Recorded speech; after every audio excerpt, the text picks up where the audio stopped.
My name's Jessica Pierce. I'm the author of The Wheel of Time.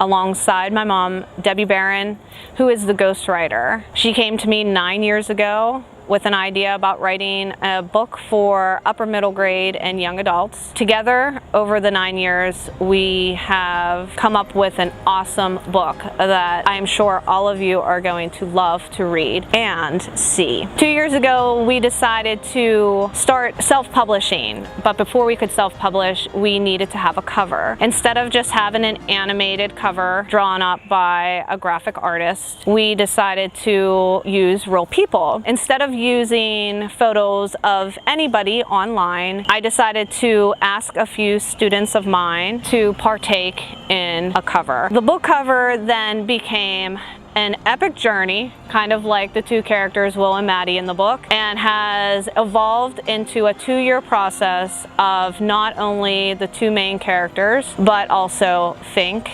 Benjamin, Jeremiah, Eldon, Jules, Bushybeard, Cassie, and the brothers of Will, Benjamin, and Jeremiah. It's a long story. That's why you should read it. So when we started the cover with Will and Maddie, the two main characters, the costumes came from Gettysburg, Pennsylvania. We actually had them shipped in a day before the first photo shoot. And then once we got into the photo shoot and we started seeing how much fun this actually was, that's when the whole transition of having more than just a cover, and that's when it became the journey of other characters. All the costumes were actually created by my mom and myself. Other costumes were also shipped in from places like Florida, Illinois, New Jersey. We also had some from Vintage Costumes out in Scottsdale, Pennsylvania. Once we got all the costumes together, we kind of put it all into what you see on the screen. You'll notice that some of the costumes were the 19th century, mid-19th century, and we threw a little twist on them to have them depict Victorian steampunk. You'll see that we added chains and gears and keys alongside with hoops in the bonnets and a little bit of bustles for the skirts. So after the first shoot, which was again depicting just the cover, and we decided to continue on, we added 2 new characters to Will and Maddie, and that was Fink and Jules. The first shoot, we kind of went into the backwoods of the McCannon residence, and we set up the scenes to depict the animosity, I would say, between Fink, the antagonist of the story,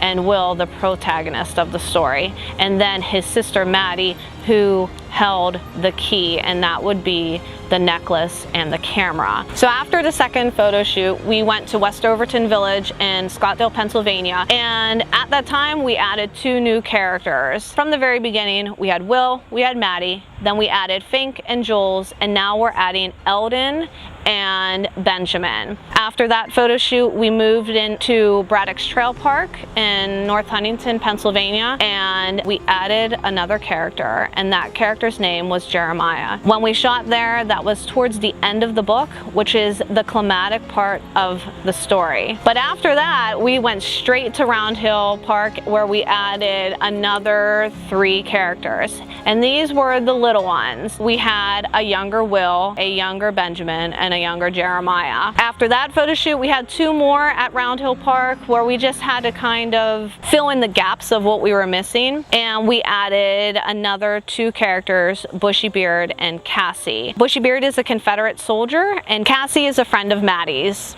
After it was all said and done, and we had all our characters in place, it actually finalized what the true nature of The Wheel of Time is about. And you can get the true nature of The Wheel of Time once it comes out in paperback form. You can find me on Facebook, Instagram, Snapchat, and Twitter, and also at my webpage. I want to thank everyone for watching, and I hope you enjoy reading The Wheel of Time as much as my mom and I have written it.